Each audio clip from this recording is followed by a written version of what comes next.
All right. Welcome into another episode of Hockey Royalty Live, the official podcast of hockeyroyalty.com. The trio is back. We were here after the devastating loss to the Toronto Maple Leafs, but we're also going to be talking about Brandt Clarke going to the World Juniors. Quentin Byfield, keep raging down there in Ontario. What's going to happen there at 3C? Get in the chat, like and subscribe, and let's go.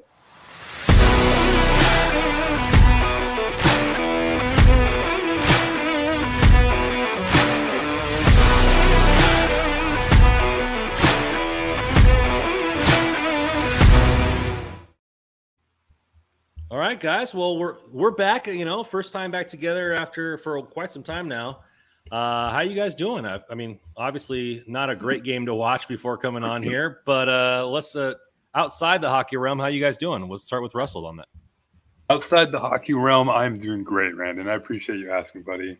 Inside the hockey realm, I'm ready to do. I don't know. I'm just not doing too well. Yeah. We're gonna maybe have a little Russell event session here coming up. We might. Sounds like it. Joe, how you doing, man? You were sick last week. Is it still grab a hold of you or what? Holy hell, man! I had zero voice. So we recorded last Wednesday or Thursday, I think, Brandon. Yeah. Friday, no voice. I had a game to coach, and as the game went along, I was slowly deteriorating, and then I was pretty much in bed Saturday, Sunday, Monday. And as you hear, I'm not quite 100%, still got a lingering cough, but finally feeling much better. But Mingy, that really took me out for a couple of days there, Randall. Holy crap. We're going to have to send you down to the Making It Rain down to the AHL to get you conditioned a little bit before you come back up. Yeah, I felt like the Kings played tonight. How's that sound? Oh, then they're pretty awful. Terrible. Carter Score is already in the chat. Good evening, guys. The trio is back. Welcome in. Yeah, get some questions going. Get your comments, your frustrations, your concerns. We're going to try to hit all of it. Let's start out with a segment called Toronto Woes. Obviously, the game not as planned. So let's discuss how the game went. It was awful. All right, thank you guys for coming into the chat. Appreciate it. That's all the commentary we needed. No, it was pretty bad. Outshot 41-29. Let a goal in on the power play. No power play goals for us. We out hit them, but that's generally because the Maple Leafs were in their offensive zone the entire time. So not a great game to talk about here, but let's just start it out because Russell seems a little bit perturbed and might want to unleash some anger there. Dude, I don't know at this point. I get at a loss for words after these games that we see almost on a nightly basis, really. This team hasn't put together a stretch of 2 games where they play well in probably all season, to be honest with you. It just seems like they play well, get our hopes up, those Twitter spaces are rolling, we're hopping on here, feeling pretty good. And then the next game, it's just they forget how to play hockey. Like, what are we doing? The Sean Walker, Alex Edler pair, like, what the hell? How many times do we have to watch some of these, like, defensive pairings and line and forward lineups just be so bad on the ice before McClellan or management or anybody just like steps in and say, hey, that's enough and enough is enough. We see this product. We've seen this product on the ice. They've beat the Coyotes. Great. They looked great against the Senators. Awesome. Bad teams. Look what they did against the Carolina Hurricanes. Got throttled. Look what they did tonight against the Maple Leafs. Destroyed. This is a team that can't beat good teams. They can only beat the bad ones. And they look really good against the bad ones. But then against the really good teams, weaknesses are exploited. Sorry, that Sean Walker is just not good right now for the Kings. He's not the best option on the third pair. Where's Jacob Moverari? Where's Tobias Bjornfoot? Where's Jordan Spence for all I care? I mean, if you're not going to play the young kids, I get it. But you better be winning games if you're doing it. If you're not winning games, the kids need to be playing. I'm sorry. You can't have your number 2 overall pick from 2 years ago just sitting down there in the AHL, just percolating. Production's off the charts. He's doing great offensively. Sure, he had his bad games with the Kings. He wasn't great. But I mean, look what the Kings are. Look at the product on the ice for the Kings right now. You're afraid to throw him into the Lions' den where he's going to be involved in 5-0 games, 4-0 games. Well, guess what? Those games are already happening. Throw them on the ice. Play the kids. I don't know. That's all I got. Joe, you that frustrated as well? I'm pretty frustrated. I'm probably going to be the bad guy here. Uh-oh. I get it. Blake Lizotte dropping the gloves with Zach Aston Reese. But as a general rule, I've had it with dropping them after hits. I don't get it. Kelly have popped right back up, jumped into the play, and I didn't have a problem with the hit. I know there's some people on Twitter that said it was a high hit. He didn't leave his feet, elbows down, shoulders down. It looked like it was through the chest. I guess maybe on the way through he gets him in the chin. But like it wasn't one of those ones where he picks the head, right? And it's a clean. Yeah, it was borderline. It wasn't like so. And that's one of those ones where it's like, take a number and file that away. But I guess it's easy to say now, but like I hated it at the time. I'm like, man, you are playing with fire, putting the Leafs on the power play again. You're not going to keep killing these off. And yes, that's only one goal. And one doesn't mean you have to let one turn into two, turn into three. And the wheels fell off and the game was done. But man, I hate it, man. I'm just, if that hit doesn't happen, in theory, it's still a 0-0 game. Yes, the Kings were being outplayed. I acknowledge that. But boy, and it's a fine line because like as a player, I get it. Like you want to stand up for their guy and he's going to win a lot of points in the room. And I totally respect that. As a coach, it's like, boy, you want to pick and choose those spots, and putting the Leafs on the power play again at home is it's tough, man. And I don't know. I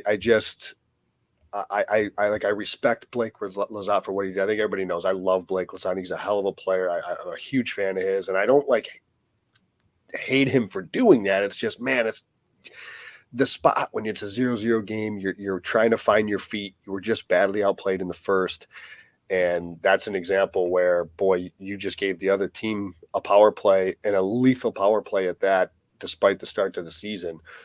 And it's 1-0. And again, the wheels don't have to fall off after that, but they did. The game as a whole, the first period they were badly outplayed, and they never recovered from that minute and a half, 2 minute stretch where they fell apart. The Marner goal was the icing on the cake, I guess, but it was well done before that. So I don't know. So I'll say this though, like losing to Toronto at home, losing to Toronto on the road, that doesn't bother me because the Toronto Maple Leafs are a better team than the Kings. So that's not the end of the world to me. Obviously the fashion that it happened, but I think that's like a 2-3 minute stretch of this game where it just totally got out of hand. And I think they just never could recover from that. So I kind of take the rest of the game with like a grain of salt, I guess.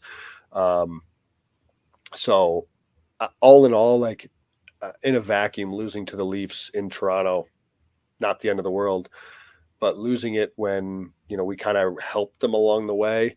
And the Kings had a 5-minute power play for what it was worth. They had power plays of their own that they didn't score on. So, I'll say it, like this was a game where their goalie outplayed ours. Their goalie made some saves and when he needed to on the power play, when the Kings had a power play, and not to say that it was all Quick's fault per se, but occasionally you need your guy to come up with a save. And, he did in the first, but it didn't happen in the second.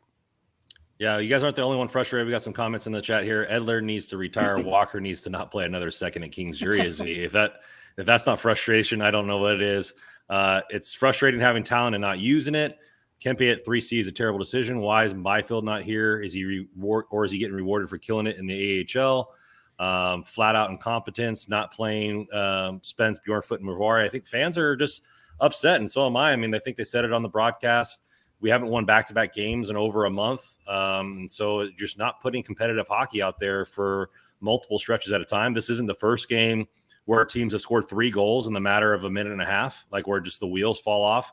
It happened with the Stars. It's happened with other teams as well. So it just like it's just not there. Like I don't know. In my thought process, when we were doing some preseason stuff, is what if the Kings of last season outplayed their actual talent level, and we were setting ourselves up as fans for a frustrating season by expecting them to vault forward by getting Kevin Fiala. What if we outplayed our talent level and we're not the 99 point or 100 point team that people might have thought we were coming into the season? I didn't expect the goalies to be this horrible. You got to give props to Cal for doing it well in the AHL, but that's not where cups are won, right? So, it's just frustrating there. I mean, to not play Fagemo seemed like he was doing well. And he's not in the roster. Bjornfoot seemed like he matured a little bit in the AHL, played some good games, not on the roster. Moverare always looks good, not on the roster. Like I don't understand where, what are we not watching the same games that they're watching? Is this hubris and Todd McClellan's thing where he's going to force this square peg in a round hole until it works? Like it doesn't make he's sense. Watching us right now, just laughing. Like the frustrating part about that. The frustrating part about that is we know, right? We can confidently say we know Edler Walker doesn't work, right? Very confidently. And so, it's just, what are we, to your point, like, what are we doing here? And it was kind of funny because, as you guys know, I'm like doing some of the tracking of the shot contributions, right? Go, like the Matt Roy and Bjornfoot combo, the game that they played together, they each had, I believe, a half dozen shot attempts themselves. And a lot of it was Bjornfoot.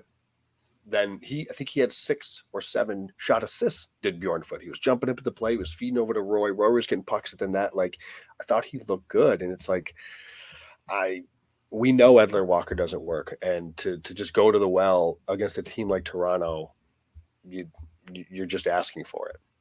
I think case in point, they were a 28% Corsi tonight. Yeah, what's that? It's not even close. Yeah, not great. It's just one baffling lineup decision after another. It seems like we say it all the time, and I'm going to keep on saying it. Just you're limiting so much of Jersey's talent just playing him on the left side. It makes no sense when you have Jacob Moverare, Tobias Bjornfoot that are right there. Sure, Toby is up and down, and I would say he wasn't that great in the Carolina game. His numbers weren't that great. Moverare hasn't really looked out of place any game he's been in. That's what's so weird. And I was thinking about it even before the game. Like, there's got to be something behind playing Sean Walker. There's got to be some team out there that needs a right defenseman that's watching Sean Walker play. There's just something, because it just makes no sense. It makes no sense to handcuff your, in my opinion, second best defenseman on the team. He's obviously your second best offensive defenseman. Yep. And then when you put him on the left side, you're asking him to do way more than he probably needs to. So I don't know. And I'll go back to your Lizotte point at the game. I love what Lizotte is thinking there. I love it. I just don't like the timing of it. I think it's just like take a number and square up with him later. Exactly. Like you're in a 0-0. Like, read the room. You've been drubbed like all games so far. You're lucky to get out of the first period 0-0. You can't give another power play to this team, and that's just when all the wheels fell apart. West Coast hockey bias kind of has a different viewpoint on it. It says, how about we just kill a power play? Can't let a headshot go unanswered. It shouldn't take the tiniest guy on the team to stand up for a teammate. So I think a couple things with that. Yes, hey, they didn't have to score on the power play. The Kings could do that. Yep. But when you put that much talent on the ice again, because the Kings killed 2 power plays in the first period that they did kill? Yes. Or 3. So they killed. I mean, you're asking for it when you're giving a team like Toronto a third power play already at that point of the game. Yes, hopefully you kill it. And sure, like I guess Lazat, but I personally don't agree that it's a headshot. I don't know. Listen, if he ends up getting the Department of Player Safety, I'll eat my words and I'll say I admit I was wrong. I didn't have a problem with the hit personally. It's a bad pass. It's in his feet. Kaliev's looking down at his feet, skating through center ice. I wouldn't do that in men's league for fear of getting hit. Like, if you skate through center ice with your head down like that, I know it's 2022 and guys aren't, it's not the same league that we used to, but there's still some guys out there that are going to take a licking. And you know what? It wasn't like a late hit or anything like that. The puck was right there in his feet. It was separating man from puck. It was a good hard hockey play, in my opinion. I didn't have an issue with the hit.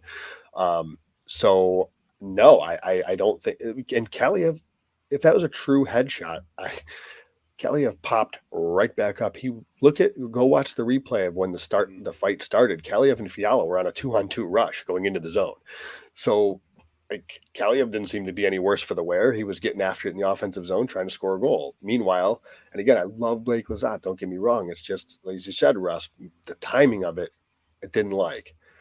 It's the camera angle too. I mean, you have him coming in the neutral zone, right down the red line, right toward the camera, and then the hit just happens almost perpendicular. It's just, so it's the time, it's where it happens in the ice. Yep. I didn't think it was a headshot. You can slow it down frame by frame, but live when I was watching that, I'm like, and I want to a clean hit. I want to appreciate it from Lazat's point of view too. Like, you see that, and you know, he may have thought that was a headshot. So like, I appreciate it. I get it, but it's like, this is an overall frustration with the game of hockey where some of these hits are just like way too, because even live, like, again, even without slowing it down, I was like, that's a good hard hit. It wasn't like an elbow up. It wasn't a picking his headshot. A guy didn't jump. A guy didn't slash him in the back of the neck like Engvall did later. Like, it wasn't one of those. It was a head down hard hit.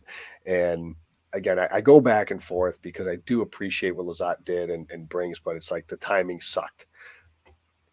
I think there's a bigger problem that is just continuing. That's been the biggest problem of the Kings this season is the goaltending. Yep. Jonathan Quick wasn't good tonight. Sorry. It's just, it's a problem when your third string goaltender looks like the best goalie on the team. And unfortunately, that's the position the Kings are in right now. Are we going to send him down and bring up Matt Villalta? So I don't mean to derail you, Rando, if you were going to take this elsewhere. No, because I don't think we had this like on kind of the rundown, but this is another example why, and I haven't been on Twitter, you know, since we started, so I don't know what we're at here, but if people are calling for McClellan's head, but like, what I have, maybe it's because I'm a coach, but I'm showing a little bit of sympathy for Todd McClellan when he's given, like, I assume part of the decision to play Sean Walker is a management decision.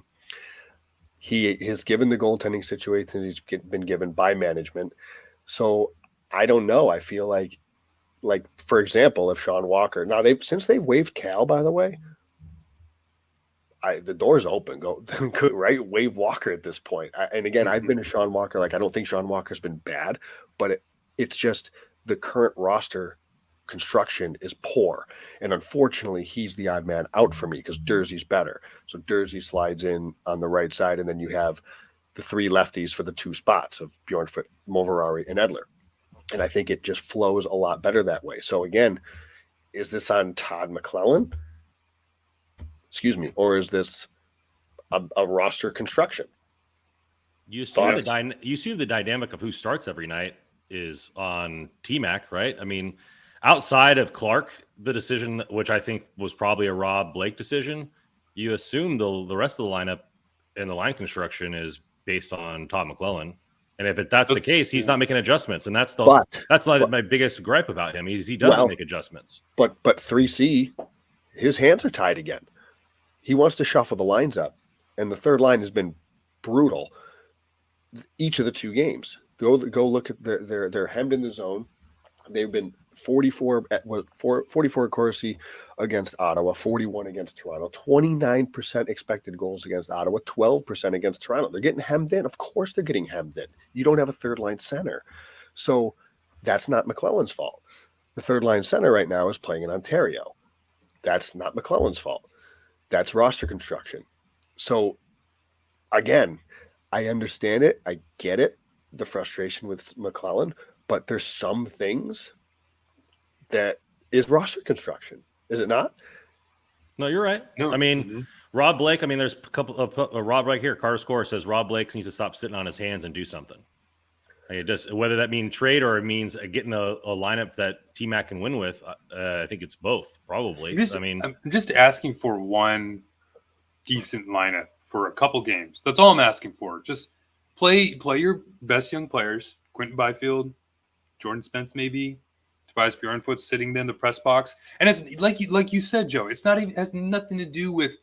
Well, kind of a little bit has to do with how bad Sean Walker's been because he kind of has been bad. But it's more about just the lineup configuration on the blue line. I don't think Walker's been as bad as the narrative around him. Is that a good way to put it? No, yeah, and exactly, but it's only magnified because of where Jersey's playing. That's the only reason. Yeah, I think that's accurate. I really do. And I actually push back on the Spence thing because he's another right-hand shot. We're going to be in the same spot here. I know. Right?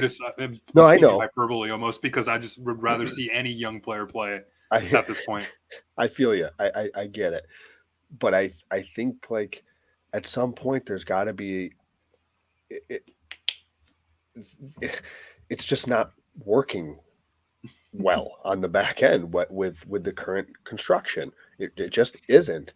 So what is the answer here? And I think at the very least you have an opportunity to play because they played at what was it, one game or two games Bjornfoot played, right?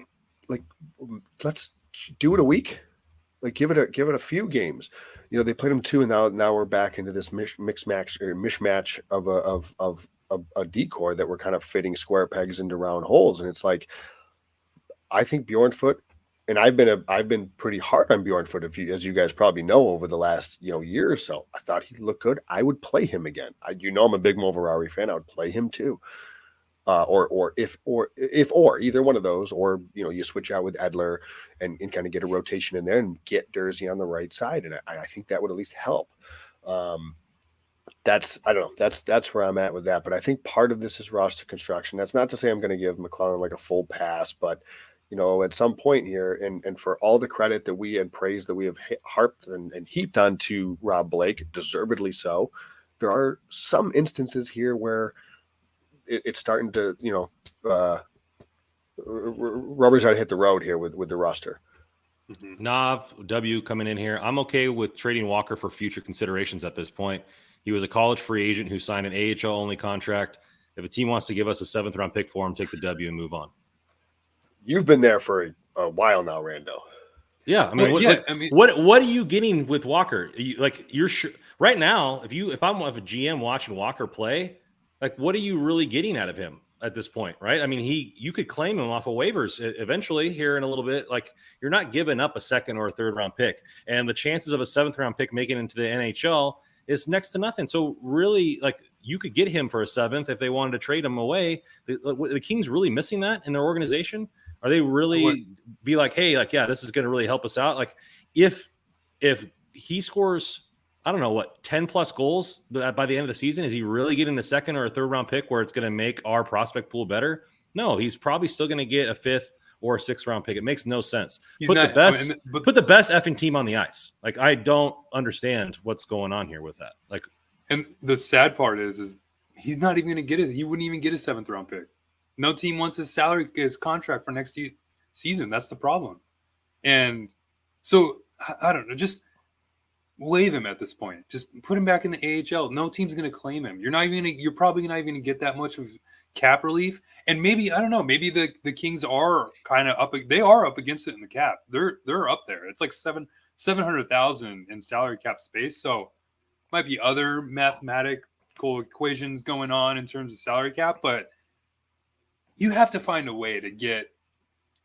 I mean, even Alex Edler is playing. He's only sat one game where they were like, okay, we're going to sit Alex Edler for one game. What was so weird too is they're like, oh yeah, we were planning on doing it because coming into the season, that was kind of our plan all along. Sure it was.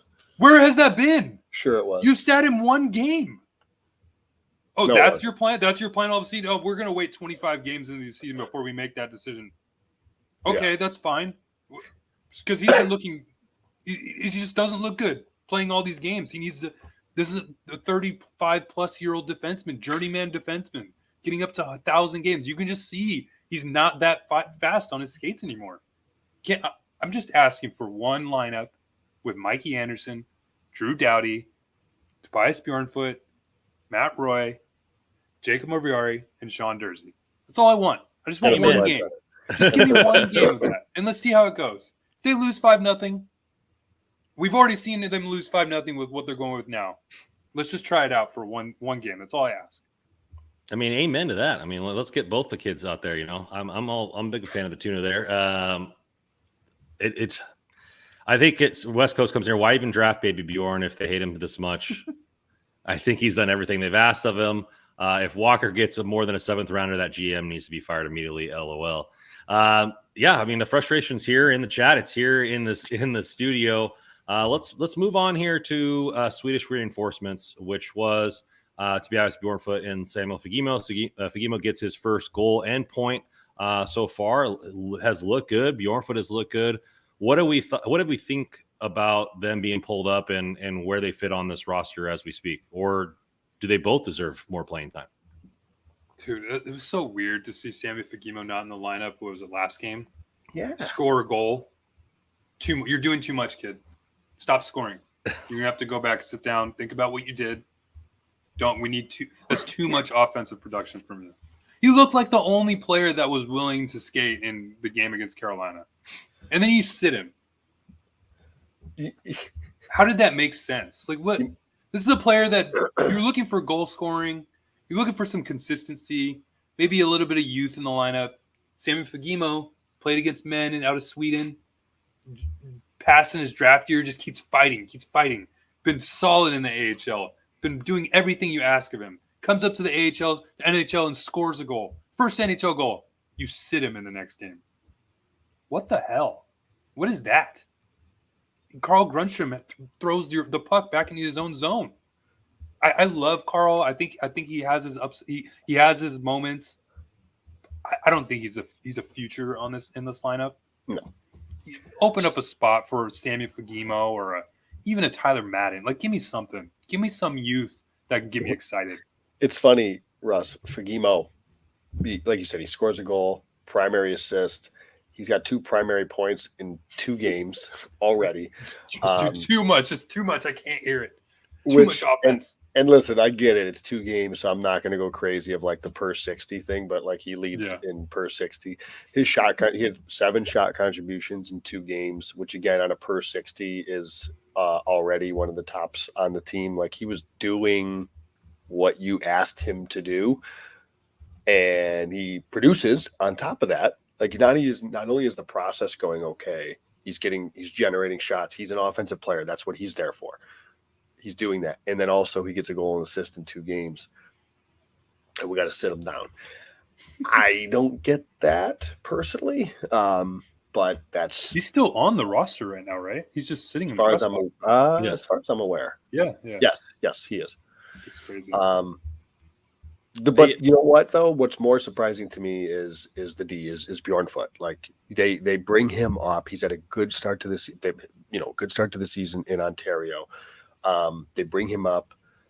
This is somebody with lengthy, relatively speaking, NHL experience. And I thought again he showed well. It wasn't like, holy cow, we have our an absolute stud defenseman here, but like he looked the part. He looked okay. Like I said, he chipped in on both sides of the puck. I mean, he had 13 shot contributions in his 2 games. Like he was all over the place in the offensive zone. So and given what we seem to see as a glaring need on the back end of a left right situation, like that was more surprising to me that Bjornfoot didn't get the start even though Fagemo sat. I don't know if you thought that was more surprising or if they were both just equally as shocking, but yeah, we can't have nice things. It seems the thing that's so surprising about it is that that's how long of a leash you had with him. Like I'm not going to say that Bjornfoot had a good game or even looked good. I thought he had a kind of a so-so, even kind of a bad game against Carolina. But 2 games, we've been asking for how long for this 3 left shot defenseman, 3 right shot defenseman lineup, and you give us 2 games of that lineup. I think you have to have him back in the lineup. When they play next. I'm not as down on Grundy as maybe you have been. I mean, but you can't pull Fagemo after he's been he's starting to heat up, right? And I mean, Grundy's on pace for 19 goals playing 4th line minutes, so that's not bad production for the time his being there. He brings a little bit more physicality to the roster, so I'm not hating on him, but when when Fagemo's playing like that, and we've seen him play in Ontario like that, like he gets hot sometimes, he'll put 6 in a week, and he'll get in the furnace going. And that's what the Kings need. Like, why are we so allergic to like good players playing minutes? Like, it makes no sense to me. Well, and it's the young players too, the good young players. Yeah. I mean, me, I'm the commander of the hype train for Brandt Clarke. And it's frustrating that he's not in the lineup. We're going to talk about his World Junior and what that could mean for him. But this should be the time where Alex Turcotte's seeing some games, where Fagemo's seeing some games, where Kupari's seeing some games, because, if you break it down the stats, not all those guys are going to make it in the NHL, right? I mean, it's like 20% or 25% plays over 200 games. So why not see which guy takes the horse by the reins? And so far, Fagemo did in his 2 games, right? Small sample size, but doesn't doing well with your small sample size grant you more sample size? Like, isn't that hey, way to produce for me, kid? But we're gonna go back to this other horse that we've seen already. I don't know. I mean, they've rewarded everybody else, right? They rewarded Lizotte, who took advantage of his opportunity with a contract. The rumor is they're going to extend Moore, who took advantage of his opportunity, but you're not going to give other kids opportunities that have ran with it. Like, you're going to keep signing the Elias Andersons and the Lemieux and this kind of stuff without letting these kids earn some spots. That's just what's frustrating for me. Well, the thing, and for Grundstrom, Todd set the precedent already. If he's not sat for next game after what he did with Durzi opening night, given the situation at the time with Durzi's giveaway against Vegas, that was just horrible. But Grundstrom's giveaway was pretty much the same thing. You threw the puck and you're back in your own zone after they took so long just to get it out, and then you just hand it right back to Mitch Marner. That deserves to be sat, especially when we're talking about Samuel Fagemo just kind of sitting in the press box after he just scored his first goal. But the lineup has to get mixed up. It's just question. Yeah, I'm sure it will. I would expect it. I do think we're going to see a mix-up. I think we probably see we probably see Bjornfoot come back in. I don't know for who, and I wouldn't be surprised to see Fagemo get in as well. Edler needs an ice bath, not another game played. Well, I think their next 2 games are back-to-backs, right? Saturday and Sunday. It's a Saturday, Sunday. Yeah. So, and listen. It's I know it's a back-to-back road back-to-back. Montreal, Columbus, though. Right? It's Columbus, I think, the second one. Yeah, I believe so. Yeah, they are otherworldly bad right now. So, I don't care. It's the second half of a back-to-back. You kind of got to figure that one out. They need to win both. They need to win both. Yeah, the Montreal. So that's the thing. Montreal's going to be tricky. Montreal's sneaky. With Joe, when you mentioned the Toronto game about how going up against you lose against some Maple Leafs at home, the Maple Leafs are one of the top, if not one of the best teams in the NHL. So, I mean, personally, I thought it would have been a tough game to lose, but you show no real just fight and energy and real quality play that you've shown in the past. I mean, and then also remember, this is a game that they won last year. They beat Toronto in Toronto last year. So I sometimes I just hate saying oh, well, they're a good team. Let's just throw that one aside. I get it. But then it's when are we going to talk about the Kings being that good team that the Kings are the good team. Let's forget about that game. I understand that's not where they're at right now. Yeah. But We've been waiting quite a while for that. I don't remember very many games last year where the Kings got shellacked, right? Like it seemed like they showed some sort of heart in most of the games, and there's been multiple times this year that it looked like nobody wanted to skate, nobody wanted to play, and it's been frustrating. I would say the answer to that question, Ross, is when there's consistent goaltending, a legitimate defense core, and a third line center. Let's start there. Yeah, to answer your statement right there about Randon about how they've just constantly been drubbed like more than last year. Yeah, they've given up 8 games. There's been 8 games where they've given up 5 goals or more this season. They did it 14 times all last year. So they're well on pace to shatter that. And if they don't figure out the defense, this is going to be a dumpster fire for quite a while.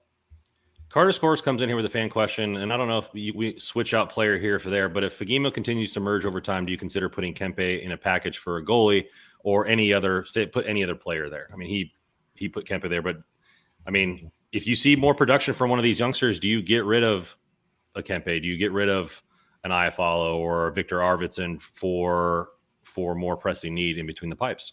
I just think the trading for a goaltending always sounds easier than it really is. Who are you trading for? Right? That's part of it. I mean, yes, in a vacuum, sure, I get the idea, but I need knowing him on Twitter, he likes Vejmelka from Arizona. Okay. So, and I'm not saying, I don't want to put words in his mouth that he would trade Kempe for Vejmelka, because I don't think he would. But like, are we that confident that Vejmelka is the answer that we're willing to trade for him and trade assets for him? Because I'm not. Now, if you were to tell me that Vancouver is eventually going to move on from Demko because they've got Spencer Martin and they're going to fall apart here and they're going to lose a lot of games, I'm very interested in Thatcher Demko. Are they going to trade him to a division rival? I doubt it. So, like, I get the idea about the goaltending. It's really difficult for me to invest assets in goaltending because I don't trust almost any of them. So, yeah, on paper that sounds good, but who are you getting that is going to be an upgrade? Who?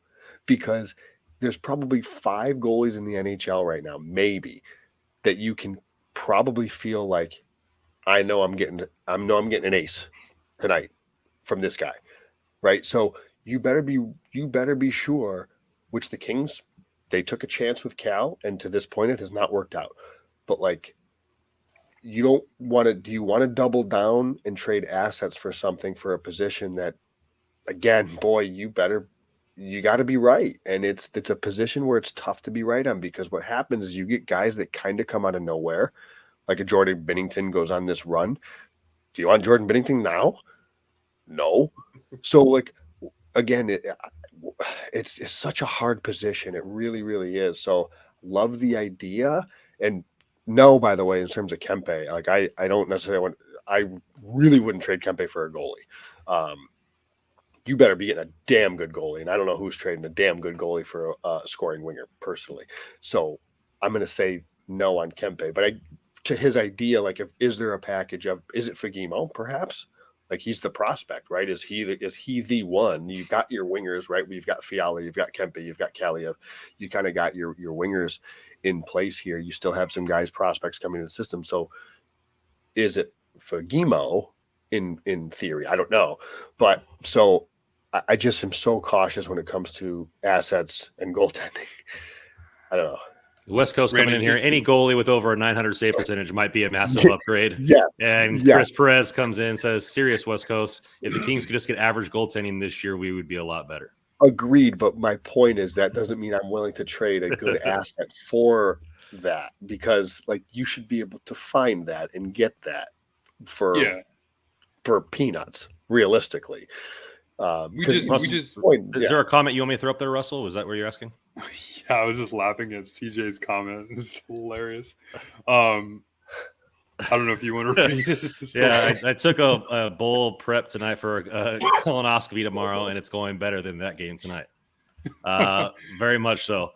Yeah, just to kind of piggyback on what Joe was saying, I'm with you, Joe. Trading for a goalie right now, I mean, we just went over like 10, 15 minutes about how this defensive configuration is just terrible right now.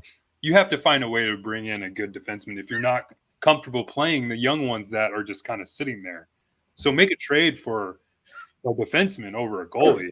You got to a good goalie is still going to give up a lot of the goals that are going in right now. That's not going to. I mean, yeah, Jonathan Quick's not been great, but there's still a lot of open players left, right in front of the net that goals are just bound to be scored off of those plays. So I don't know. I think defensively is where you have to look first if you're making a trade. Yes, I see Hellebuck. Yeah, Hellebuck would be great, guys. Winnipeg's not trading Hellebuck, so exactly.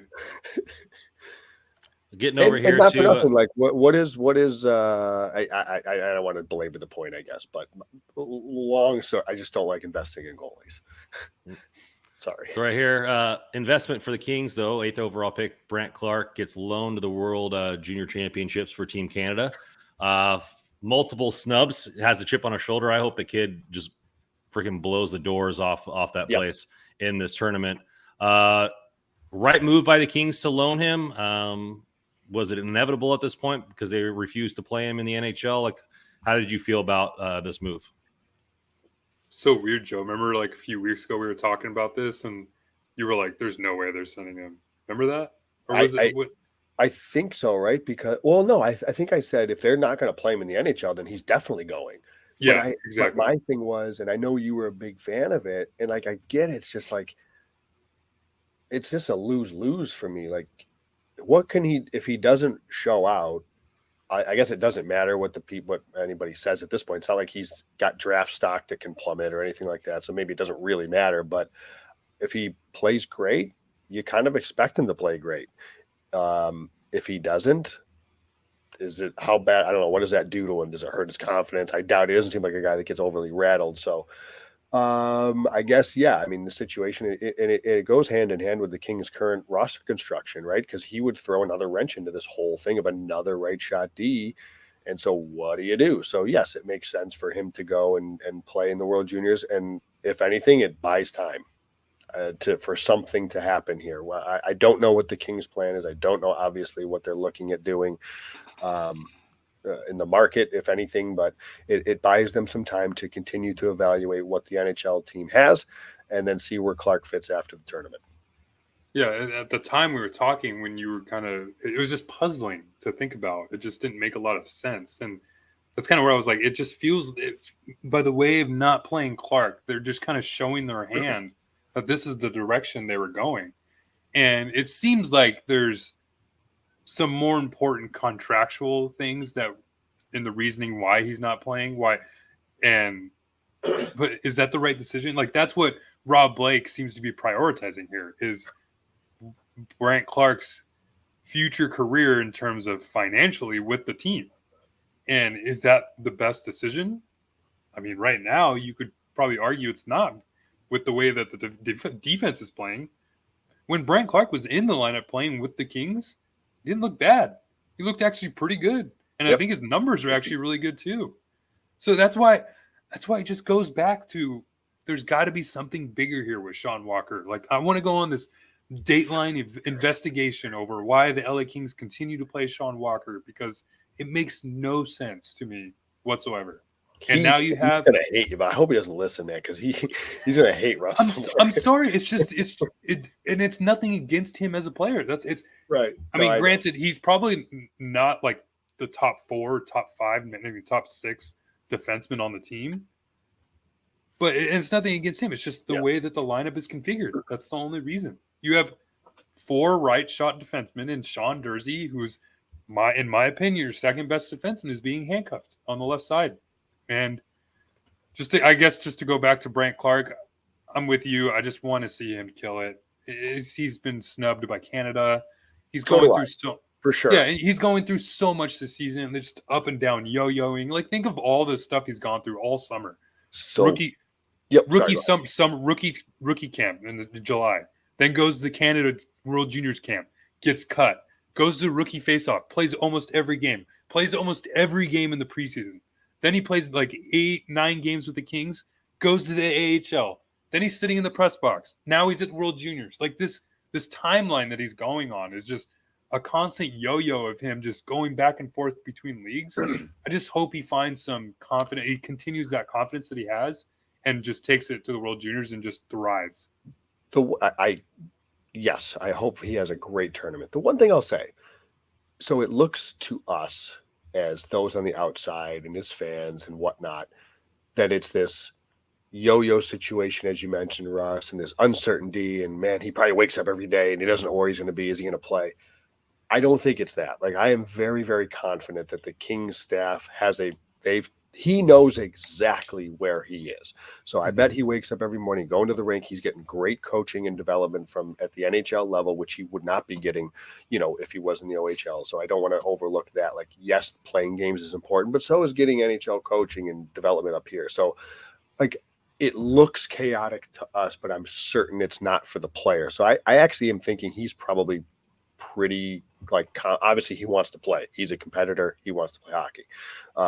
He probably doesn't like sitting watching these games, but I think he's probably not. It's not nearly as chaotic or whatever to him as it seems, to us. Well, that's the thing too, is that he I'm sure he knows everything that's going on, but like you said, I'm sure he'd rather be playing. Yes, that's the thing. Is for sure. Okay, I'll just sit in the press box and I've heard people say maybe watching the games is better than just him being in the Not OHL. all the games though, Russ. Yeah, that's the thing is you're just, okay. How many games does he have to watch before he actually gets in one? And if you're not worried about the entry level slide, which we've heard so much and what's been reported, then when is the end game here? When is he finally going to get into the lineup? Where do you guys see him going after the World Juniors?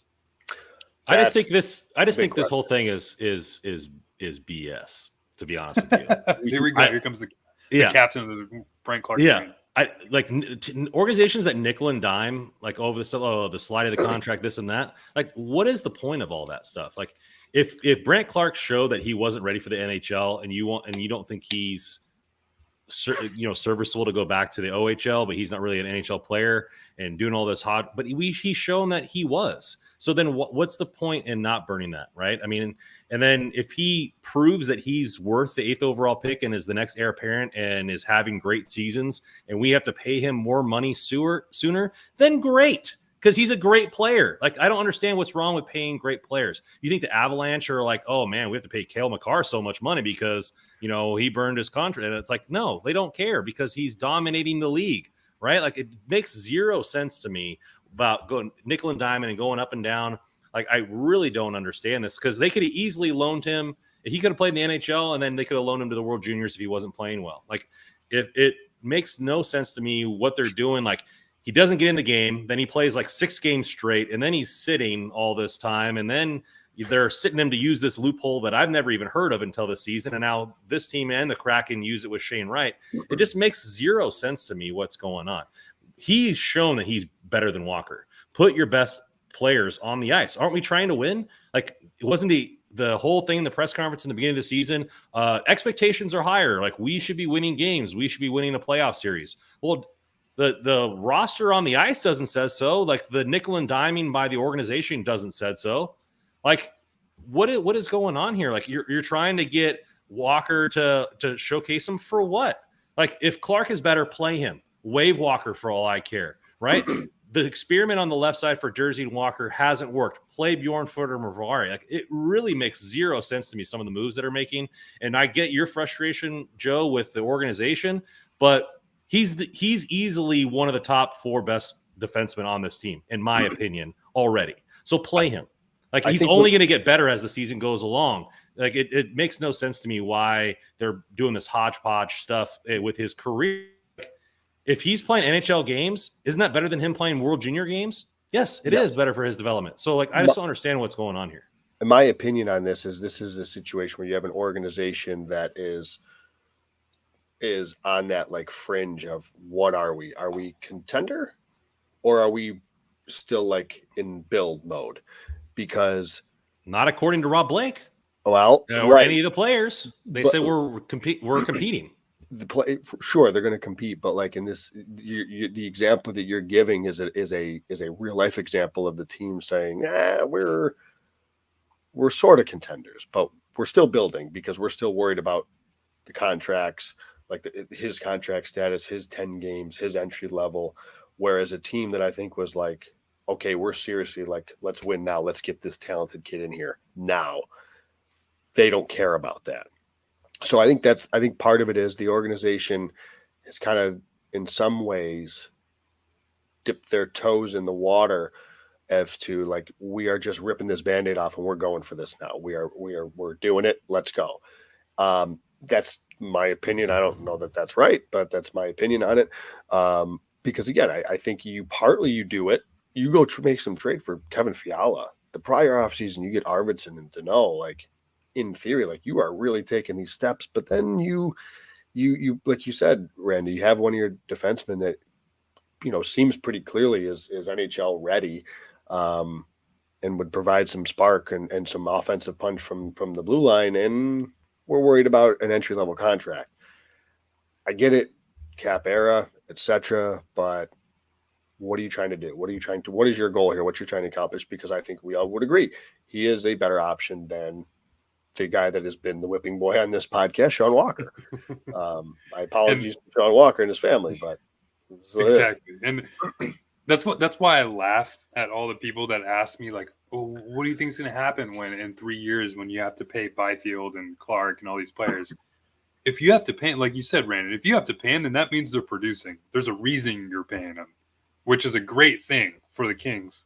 Because if Clarke needs a $6-7 million contract, that means he's putting up 40, 50, 60 points in a season. I'm totally fine with that. That's why it's so frustrating how the Kings have been so reluctant to just throw these young kids into the fire and keep these roster spots occupied by players that don't seem like they're a part of the future plans.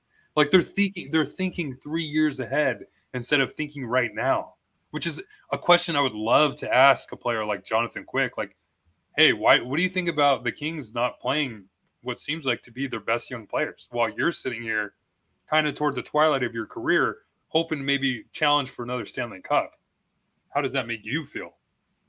What are we doing here? Like, why can't we be that team like the Vegas Golden Knights that are just they entered the NHL, immediately went for a Stanley Cup and continue to get the best player they can every season. They traded all their prospects for Jack Eichel, and they're one of the best teams in the Western Conference. They don't care about their future.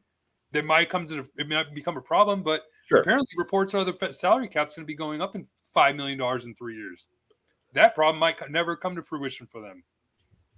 The Kings just seem to care more about the future and development and AHL minutes for these young players instead of just throwing them in the fire, and maybe you get some results out of it, and maybe you get a little further in that development for those young stars too. Well, we all went through some dark times as Kings fans after the Cup, a couple years after the Cup, because we ran into situations where the cupboard was a bit bare.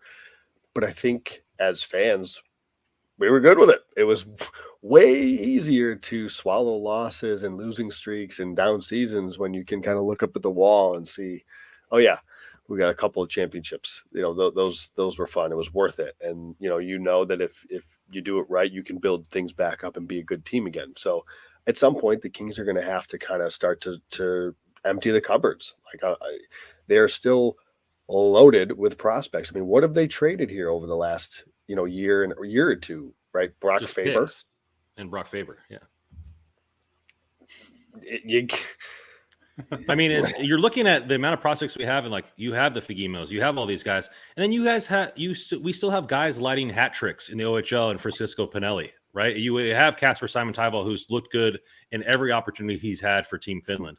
Like, there's so many guys on the roster that are in the pipeline that aren't even in most Kings fans, eye shot because they're not in LA yet, that are still great prospects. Yep. Kirisanov in Russia signed for another 3-year deal. We probably won't see him until 2024 or 25 if he comes over. But he's a stalwart left shot D, right? So it really just is crazy how deep they are. They haven't sold any picks away for this draft. By all accounts, this draft, the top 25 are just super deep that could be impact players. right now the Kings are getting one of those picks, and which will add to the cupboard as well, unless we trade it away for somebody. But to me, it makes no sense. If they say they're going to compete, then go compete. Right? I root for a baseball team called the Oakland A's, and they never pay anybody. They always nickel and dime. It's always about prospects and future considerations, and not what's best for the team or the fan base. It's what's best for their pocketbooks. And when you try to pinch pennies as an organization who is $1 billion organization, you're losing. It's a losing mentality. And you could think, like, listen, I understand, like, if you're Rob Blake, you probably think, shoot, I just went and got Arvidsson. I got Deneau. I added a veteran in Edler. I added Kevin Fiala. He thought, obviously, he signed the goalie, right? And that wasn't supposed to be a problem, and it's become a problem. So that again, to this point, has not worked out. So I think that's a big part of it as well. So he may have thought that, you know what, I did do this. You know, I did make some good trades, and he has made a lot of great trades. It's just we're at a point now where the roster is a little unbalanced, and through really not a fault of his. You know, the Quentin Byfield with his injuries and then his illnesses, and then he had to go back down. Like right now, the Kings don't have a third line center right now. You are not going into Toronto without a third line center and winning that game. Right, you're not. It's not going to happen. Well, so we'll get into 3C here in a little bit, but let's take it over to our friends over here at DraftKings. The hockey fans light the lamp this winter with DraftKings Sportsbook, the official sports betting partner of the NHL. New customers can bet $5 pre-game money line on any NHL team to win their game and get $150 in free bets if they do. If that wasn't enough excitement, you can turn small bets into even bigger payouts with same-game parlays. Combine multiple bets like which team will win, how many goals will be scored, and more for your shot at even a bigger payout. Download DraftKings Sportsbook app now. Use promo code THPN. Bet $5 on any NHL team to win their game and get $150 in free bets if they do. Only at DraftKings Sportsbook with code THPN. Minimum age and eligibility restrictions may apply. See show notes for details. Well, the 3C is a big problem there, boys, and I was not a fan of the Kempe experiment reincarnated when it was brought up. Showed that it didn't work. It's not going to all of a sudden work. I don't understand why that's a thing, but they need to get it figured out. I thought it would be Byfield after the heroic showing that he's shown down in the AHL. He looks like he's ready to go. Joe and I talked about it before last podcast. It looked like they probably needed to make that move before this road trip because not many teams pull guys up mid-road trip. But the way the team looks now, I would do it. I'd have him ready to go in Montreal. Where do you guys think this 3C needs to go? Is Byfield the only answer that we have, or is it struggling through Kempe until they figure something out? Like, where is your thought process on this? Because for me, it's not that Byfield is the only answer. It's he should be the answer because that's why you drafted him at number 2 overall.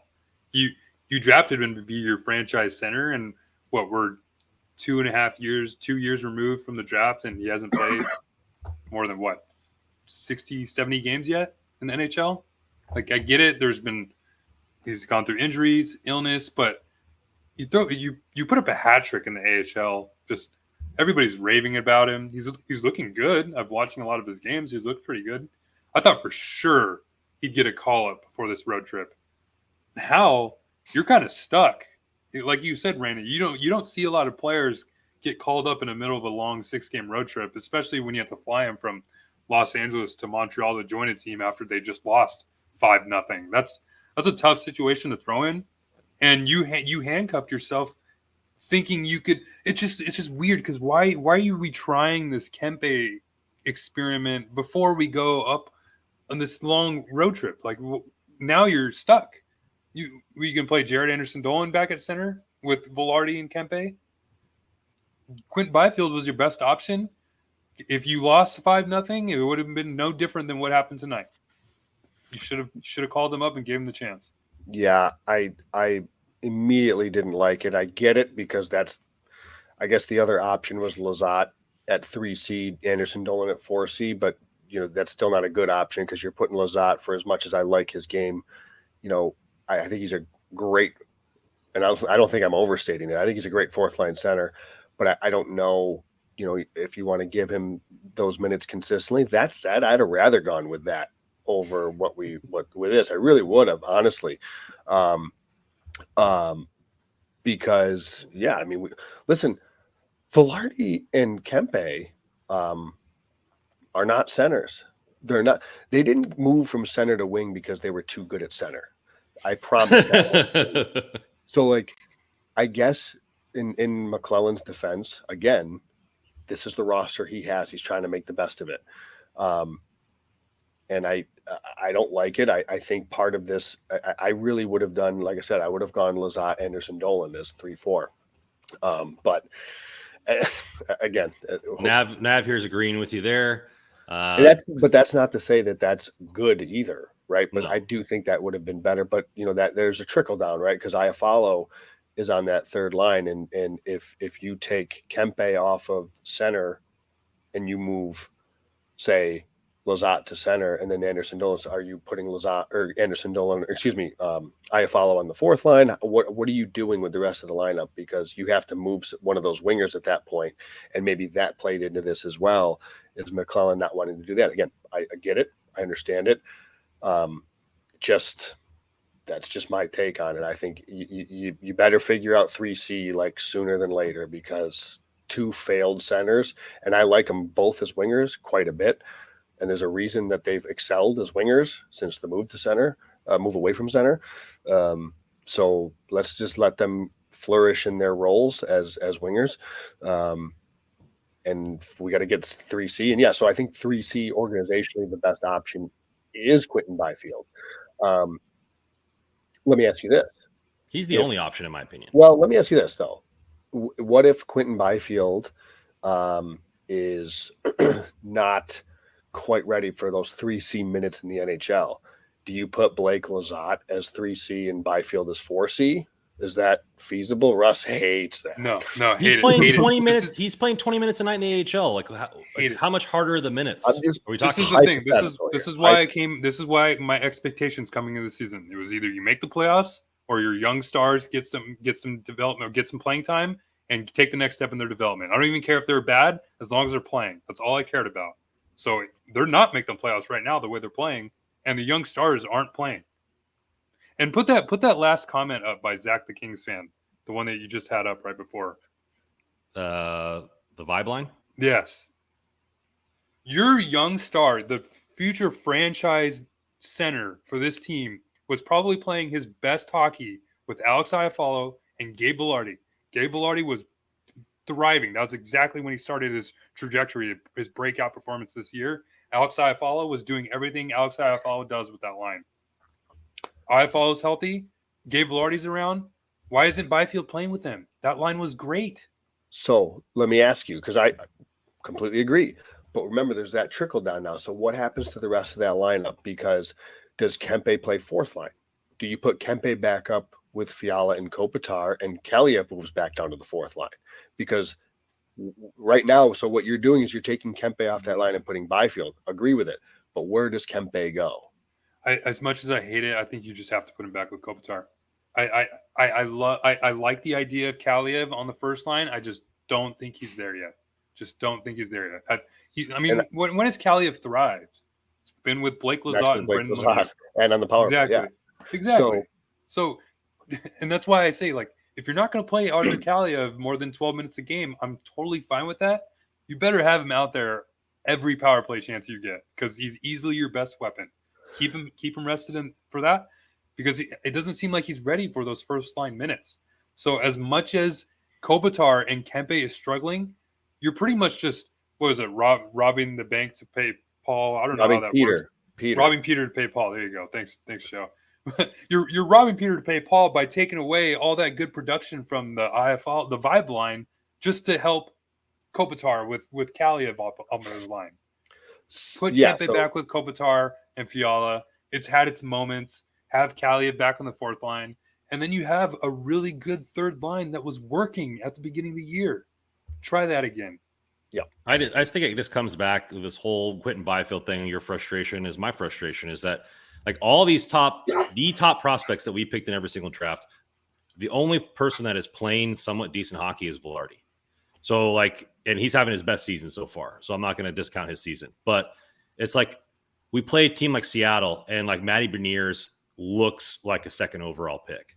Like where is that? Like I mean, Joe's been said December is when we're going to see it from Byfield, and like obviously he got sick and whatnot. He can't control that, but like Byfield needs to sack up and start playing some games and start Do I being the get credit prospect for my that he is. holiday call with him getting like 11 points in 10 games in the AHL? I'm kidding. Partial point. Yeah, so I get that. So I think you know what else I would do, Russ, in addition to moving Kaliev down, and I would put Fagemo on that line with Lizotte and Kaliev. You know, Lizotte, we've talked about this, and I think I tweeted it out the other day. He got a lot of love from Dmitry Filipovich in the PDO cast. He's up in they're up in Western Canada on Sportsnet. So for Blake Lizotte to get a lot of love out there is a big deal. Blake Lizotte's one of the best in terms of shot assists on the Kings. You get him with a couple of snipers like Kaliev and Fagemo. Hey, I don't think that's a terrible idea for a fourth line that you could throw out there. And especially if you've got that third line, as you mentioned, with Byfield, Velarde, and Iafallo, the Kings could be buzzing if you do something like that. So that's my thought there. I mean, he's a point per game player right now in the AHL. I mean, so it's not like he's not dominating down there or not playing well, good hockey. That's second on the team, only behind the multiple MVP TJ Tynan, right? So, like, it's not like he's not playing, you know, good hockey down there. Let's get him up here. Like, I don't understand. Okay, yeah, the conditioning stint's there. Like, how long is the conditioning stint? Like, it's 11 games right now. Like, I mean, it doesn't seem like he lost that much weight. He's not like $150. Like, the kid still looks big, right? So, like, I don't understand. Like, maybe I'm missing something. Maybe it's Byfield saying like, "Hey, I just need some more time." I don't know. Like, we're not in the locker room or the training staff, but he looks fine to me. Like, he looks great to me. Like, he's playing 20 plus minutes a night by all accounts on the first line. So, like, where is the disconnect? Like, I don't understand where this is going. Fair question. It's just, he's your number 2 overall pick. Play him in the NHL. It just goes back to, you just see all these teams that have no reluctancy to play their young players. They're just throwing them into the fire and see how they thrive. And if they do bad, then they're the Anaheim Ducks. That's kind of where the Ducks are at right now. They just threw Jamie Drysdale and Trevor Zegras, and even Mason McTavish is playing top 6 minutes for them. He was 5th overall pick just two drafts ago. I mean, they're terrible, but at least they're getting NHL playing time, and they might even catch up to the Kings when they actually start playing pretty well and having a decent roster by the time their young stars get a little bit better development. So I don't know. I see people want to compare Byfield to Tage Thompson, which I hope. I mean, Tage Thompson just looks incredible, and I hope Thompson develops into that, or Byfield develops into a Tage Thompson type player. But Thompson wasn't a second overall pick. He was 26th overall, and he's taken a long time, and he's been kind of playing just a lot of NHL minutes for like a lot of teams, and was part of the Ryan O'Reilly trade. It's taken him a little bit while. So I don't want to wait that long for Quentin Byfield. I want to see that development quicker. I think the potential is also a lot higher. Those are different players, I think, though. Like Thompson's, I think people just compare the height with them, the size. Thompson's always been like a high-end shooter, like a pure shooter. Even in his days with the Blues, and to your point, Russ, he had a lot of NHL games with St. Louis. Like, he wasn't this player that never played. Like, he played quite a bit with St. Louis. It was down in the lineup. He never really, figured it out per se but like, pretty sure he saw some PP2 time because he has a lethal shot that we're seeing now, right? And yeah, the rest of his game has evolved, but like, how often does a player go from like nothing to this? Like, Tage Thompson was a legit project, and yes, he had a lot of tools, and his shot was always high end, but like, I don't know that you should count on that. And then again, I just think they're totally different players. Like, I don't think Byfield's not the shooter that Tage Thompson is, right? Byfield's more of your kind of control the game as a center, make plays that way. I don't look at him as I don't ever expect Byfield to score 40 goals. Like, Tage Thompson has an elite shot in the league to potentially do that, or to do that, I should say. So I but guess he still played 41 games at 20. He played 41 games at 20. So, I mean, there's a 26th overall pick. Yeah. So, like, Byfield needs to be on the ice. like, I understand the whole Turcotte thing, right? He's coming back from multiple injuries, just play him in the AHL. I get it. Yep. But Brandt Clarke has shown he can play in the NHL. Play the kid. He's a top 10 pick. Byfield is an NHL player. Play the kid. Like, I don't understand where this is at. Like, why is there so much favoritism to guys that are not part of the future? And this rebuild doesn't work. I've said this multiple times. It does not work unless they hit on multiple of those picks. So if Velarde is considered a hit now because of the first part of the season, you still need Clarke, Byfield, or Turcotte, one of them, if not multiple of them, to hit, right? I mean, you're looking at teams like Colorado. Obviously, they hit with McKinnon. They hit with McCarr. They hit with all these guys. And, you're seeing that vault the rebuild. Detroit hitting on a lot of these picks. Moritz Seider, Lucas Raymond, right? And so you're finally starting to see them produce. I don't know. I mean, it's just tough. It's just tough for me to be confident in the rebuild if none of these guys are getting playing time. And it just goes back to, I mean, how long have we heard how great the Kings prospect pool is? And Kings fans are just getting tired of it. And I don't blame them. I'm one of them. I don't care about prospect rankings anymore. We're not at that stage where we're talking about how good the draft's been for the Kings. Like, who cares? It's time. We're at the development stage. It's time for them, those players, to be playing. And they're not. I understand all this different situations they're going with Turcotte and even Byfield. That we're only talking about a few games because he's been playing. It's been 11 games. Yes. But I think it's probably like 6 more games than he probably should be playing. I don't know how bad the illness was, but it shouldn't take you 11 games to get back up to NHL game speed. That's all I'm saying. Yeah. That's like 3 weeks, almost a month down there. Yeah, it's almost been a month. I think November 6th. So it's been over a month at this point. It wasn't officially a conditioning stint, but that's what it was reported. It made sense. I think they were actually. I think McClellan even mentioned it. So it made sense given the illness and everything. But now it's just getting to the point where you just have him down there just to have him down there, and to listen, not call him up after that hat trick just made no sense.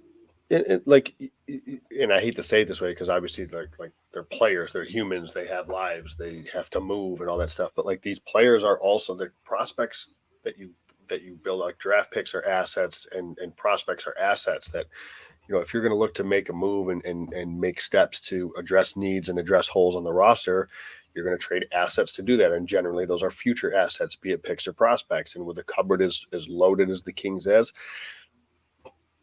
they haven't quite, like I said, it's been Faber is the only one that I can think of that they've dealt. So. Well, let's get into it. Betstamp Player of the Week. Joe, tell everybody in the chat and listening here why Betstamp is the favorable place to place your bets.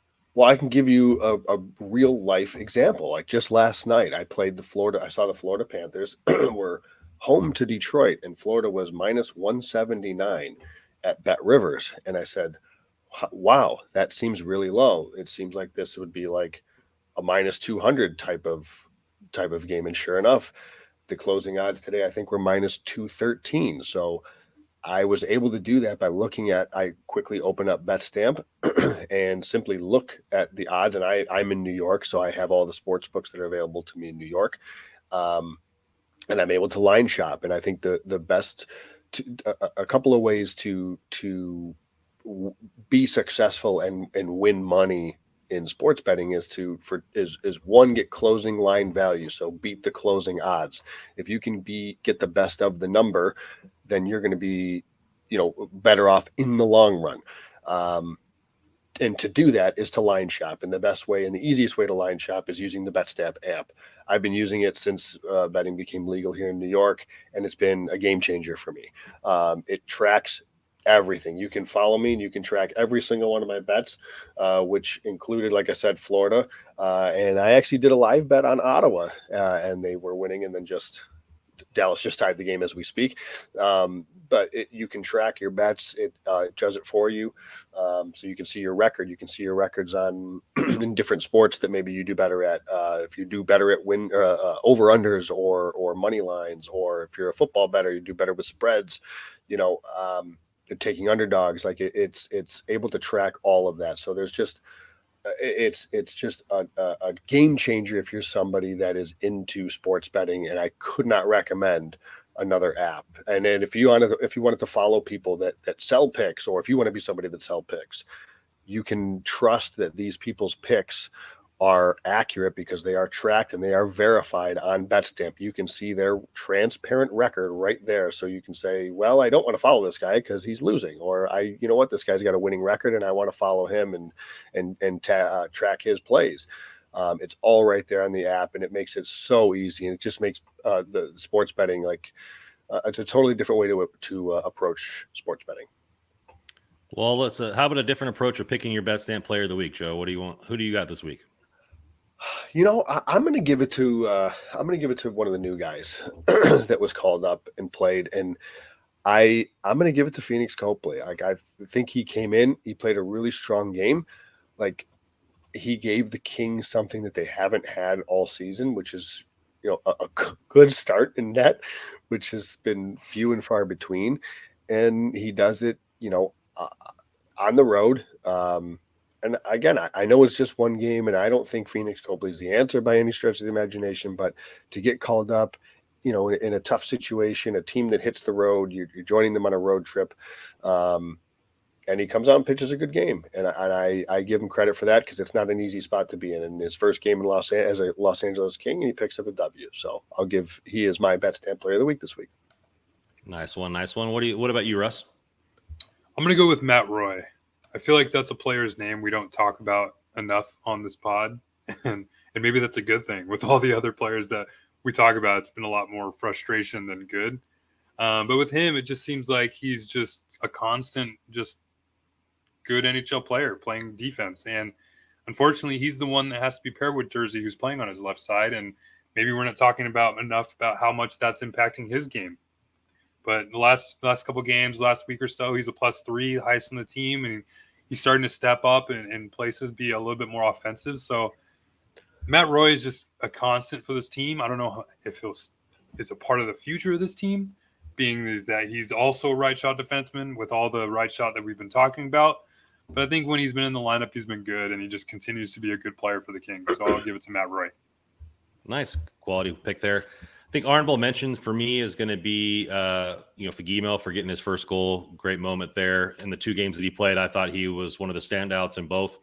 So that I think would be an honorable mention for me. But got to go with the acquisition and Kevin Fiala, right? I think he had 4 points in 3 games, multiple goals, has looked, pretty solid out there consistently. And that's what you want, point per game player. You're paying him $7+ million. The acquisition has worked out so far. I wish I wish the whole team would be a little bit more consistent as he's been. I think the penalties from my eyes have gone down a little bit. I don't know if that's actual fact, but it seems like they have. And I think he had a good week playing some hockey. My Betstamp player of the week is going to be Kevin Fiala. Yeah, I love it. I was actually just thinking about that the other day. I can't remember a Kevin Fiala penalty that we were kind of talking about at the beginning of the year. Seems like after the first few games, that's kind of just disappeared. I might be forgetting one, but it seems like those like cheap shot penalties or unnecessary penalties he was taking toward the beginning of the year have disappeared. And he's the player. He's been exactly the player that the Kings brought him in for. It's exactly what you want. I'm hard to be so critical over his game and a lot of defense, because he's not the player that's supposed to be the defensive anchor for this team. He's supposed to be producing offensively, and that's exactly what he's doing. He's doing his job. He's playing his role. And he's really, it seems to be one of the few Kings that knows his role and is producing in that spot. 30 points in 28 games, 1.07 points per game. When's the last time the Kings had a point per game player? Was it Kopitar? Probably Kopi during his Hart nominee. His 81 point season. I don't know if he played if that was 81 in 80 games. I don't know. Remember last year, even Kopi had a hot start to the year last year. He had 13 points in 6 games or 8 games or so. He was on fire then he kind of just fell off a little bit. Yeah. So, yeah, it's gonna be something there. I think Kings fans are frustrated. We're frustrated, but we're gonna keep covering the frustration as it goes on, guys. Thanks everybody in the chat for coming in and contributing. Appreciate you guys, all you do here for Hockey Royalty. All the articles pumping out daily at hockeyroyalty.com. So go visit all the articles there. They're getting released on Twitter. So if you follow us on Twitter at hockey_royalty, you'll see when the new articles come out, when the new podcasts come out.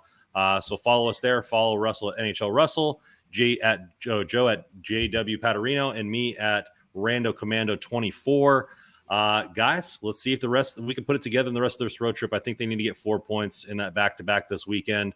Hopefully we can see some sort of lineup changes going forward, and we can have a little happier podcast next week talking about how well the Kings are playing. Appreciate you guys again in the chat and all of our fans out there. And as always, go Kings, go.